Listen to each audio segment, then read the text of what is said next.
இதனாலேயே அம்பிகையை புகழ்ந்து, காஞ்சியிலே பிறந்தவளே, நாகையிலே பூத்தவளே, மதுரையிலே மணந்தவளே, நெல்லையிலே தாயாகி சீமந்தம் கொண்டவளே என்று கூறுவர்.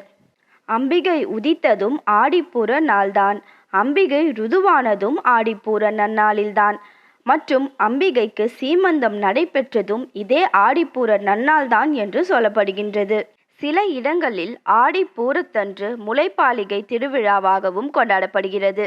ஒரு வாரத்திற்கு முன்னரே அவரவர் இல்லங்களில் நவதானியங்களை விதைத்து முளைப்பாலிகையை தயார் செய்கின்றனர். பின்பு ஆடிப்பூரத்தன்று அது அம்மன் சன்னதியில் சேர்க்கப்படுகிறது. முளை வளர்ந்துள்ள விதத்திலிருந்து வருடம் எவ்வளவு செழிப்பாக இருக்கும் என்பதை உணர்த்துகின்றது என்பது ஐதீகம். அனைத்து உலகத்தையும் படைத்து ரட்சித்து காத்தருளும் அகிலாண்ட கோடி அன்னைக்கு ஆடிப்பூரத்தன்று மஞ்சள் காப்பு, சந்தன